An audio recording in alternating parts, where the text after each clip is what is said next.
It's Friday the 6th of December. This week's been good progress.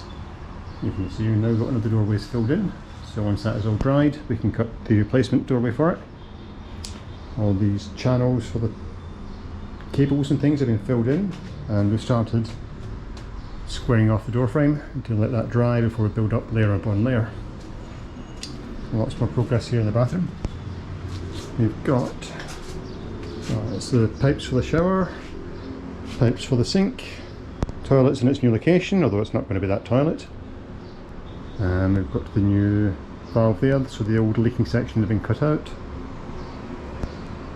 Yep, once this is finished, which I think it is, we just have to take this extension this extension pipe for the hot water coming from the kitchen. That needs to be connected up, and then I'll remove all the floor and we can start working on replacing the subfloor before it gets retiled. The reason we have to replace the subfloor is that the old shower was in that corner, so everything is sloped down towards it, the drain there, and the shower's now going to be here, so we're going to have a slightly different slope on it. So I want to make sure everything's going in the right direction. We don't have water draining away from the shower. I want it to go to the drain in the shower wherever possible. Yes, one more things filled in, and again, and again, and again. And this rubble just keeps on multiplying like gremlins. And it's getting everywhere. And we're starting to spackle that wall with cement before we can do a new layer to build it out to the point where we can plaster it. You can possibly see from the depth of that, it's only come out a centimetre or so. So we'll do that. All these tiles, which were particularly troublesome, I've all been stripped off. I've avoided breaking the wall into the lift shaft because that could cause a few headaches. You can see some of the old pipe that's come out. Most of that was quite rotten. There are lots of holes in it, so it had been leaking into the infrastructure.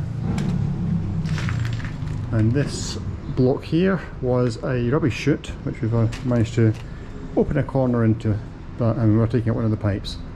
But it's been closed off just now until we get it all cemented back up. That covers the kitchen. I've also started squaring off all around here so we can finish the walls.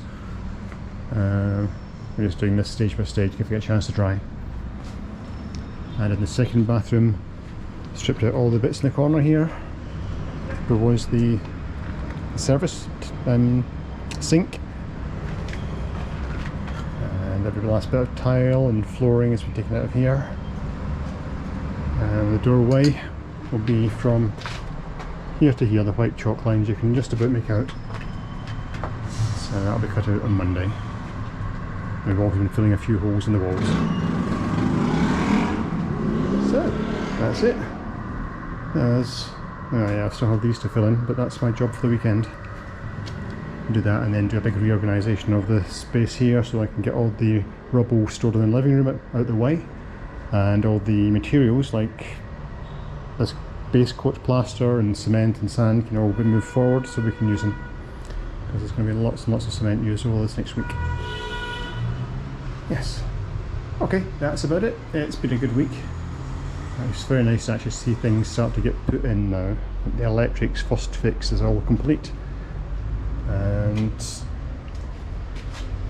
I won't take it off because it's all held in place while we're doing the cementing. Yeah, so the fuse box is all in. Plugs aren't connected up, or now the lights, because we need to do the plastering first. That should hopefully be about a week or so until we're at the plastering stage. All these metal door frames are out. Yeah, I'm just going over old stuff now. So I shall stop.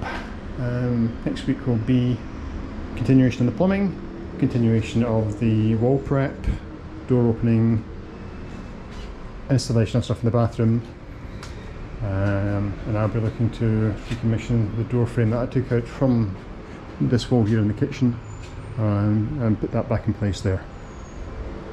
So I need the cement to be in place so I can build a frame around that.